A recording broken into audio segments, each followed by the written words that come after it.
Gaza में विध्वंस की कहानी लिखी गई है। हमास के आतंकियों का तकरीबन सफाया हो गया, लेकिन कहा जा रहा है कि इसके लिए इजराइल ने सांस खींच लेने वाले बम का इस्तेमाल किया। ये वो बम है जो इंसानी शरीर में को भाप में तब्दील कर देता है। वैसे तो हमास को इजराइल ने भारी सजा दी है, लेकिन आरोप है कि इसकी जद में आम फिलिस्तीनी भी आए हैं।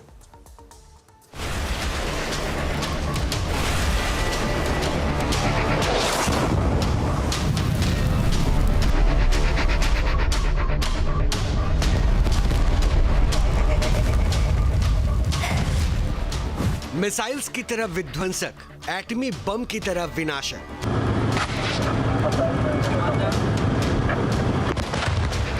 जंग से दूर फिर भी जंगी कयामत का दूर।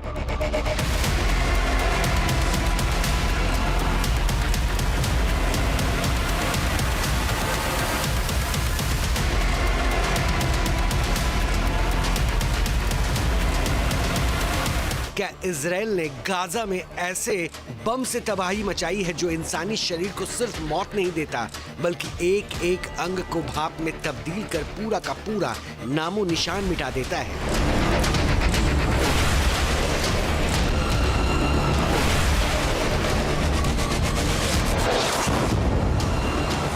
गाजा में इजराइल का निशाना हमास के आतंकी हैं, तो क्या थर्मोबैरिक बम से इजराइल ने अपने दुश्मन हमास का वजूद गाजा में तकरीबन मिटा दिया है?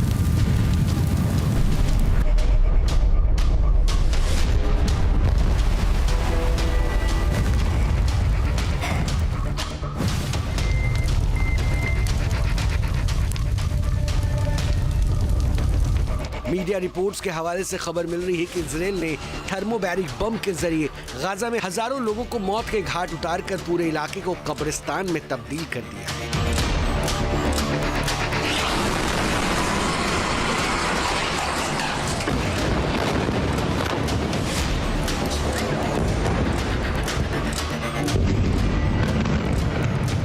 थर्मोबैरिक बम वो विनाशकारी हथियार है जो अपने टारगेट के आसपास ऑक्सीजन को सोख कर धमाका करता है। यही वजह है कि थर्मोबैरिक बम को न्यूक्लियर बम के बाद सबसे घातक गैर परमाणु बम माना जाता है।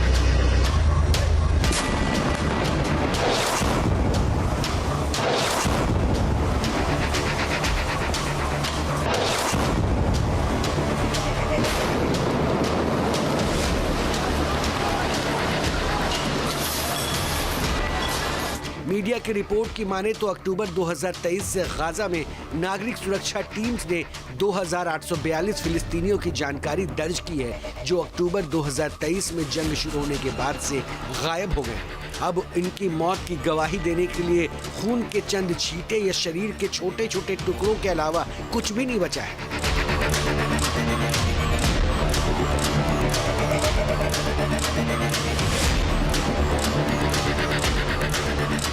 आरोपों के मुताबिक गाजा को इस तरह से हमले की जद में लेने के पीछे वजह इजराइल की ओर से थर्मोबैरिक बम का सिस्टमैटिक इस्तेमाल है। थर्मोबैरिक बम अंतर्राष्ट्रीय स्तर पर प्रतिबंधित हथियार है, लेकिन रिपोर्ट में दावा किया गया है कि इजराइल ने गाजा को जमींदोज करने के लिए इस बम को लॉन्च करने से भी गुरेज नहीं किया।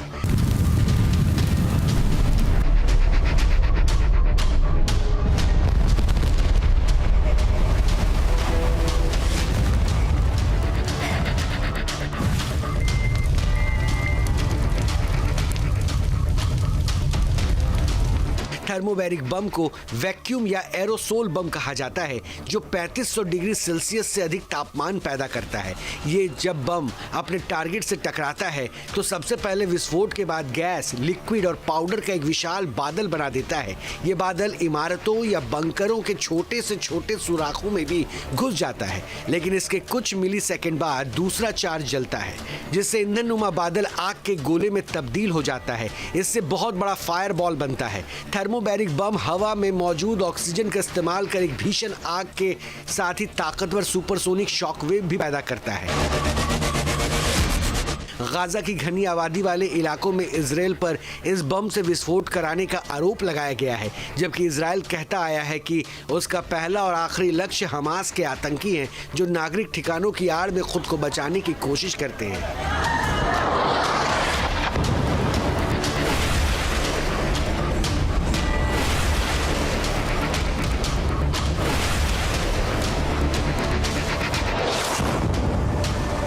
दरअसल गाजा में हमास ने कई सुरंग बना रखे हैं जहां उसके आतंकियों का रिहाइश है। अलग अलग बंकरों से जुड़े ये सुरंग अस्पताल या स्कूल या फिर दूसरे महत्वपूर्ण इमारतों के नीचे बने हुए हैं। पिछले 2.5 साल में इजराइल ने इन बंकरों और सुरंगों के ऊपर कई बार ताबड़तोड़ बमबारी की है। थर्मोबैरिक बॉम्ब का काम करने का तरीका इस तरह का होता है कि ये किसी भी कन्वेंशनल बॉम्ब से 5 से 10 गुना ज्यादा घातक परिणाम देता है।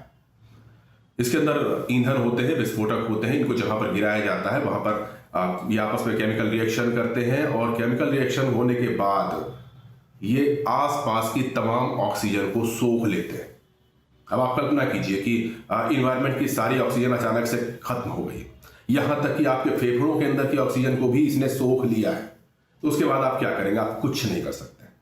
चाहे सैनिक हो, चाहे आम शहरी हो, सब बिल्कुल एक झटके में खत्म हो जाए। माना जा रहा है कि अगर इजराइल ने थर्मोबैरिक बम गाजा पे गिराए हैं तो उसका निशाना वो सुरंग और बंकर बने हैं जहां हमास के आतंकियों की मौजूदगी रही है, क्योंकि थर्मोबैरिक बम खास करके छिपे हुए टारगेट को सीधे मौत थमा देता है। पारंपरिक बम के हमले में बंकर के अंदर सुरक्षा मिल सकती है, लेकिन थर्मोबैरिक बम से वहां भी बचना नामुमकिन है।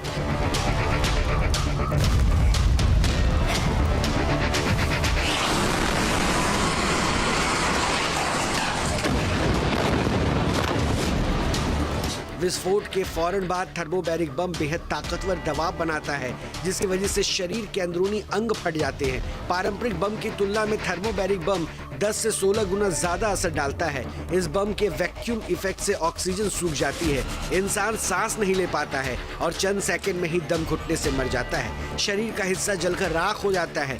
बंकर और सुरंग में दबाव की लहर दीवारों से टकराती है और उसमें मौजूद लोगों के फेफड़े, आंत, कान और आंखों में भारी नुकसान पहुंचता है। 50 मीटर के अंदर लोग तुरंत भाप बन जाते हैं।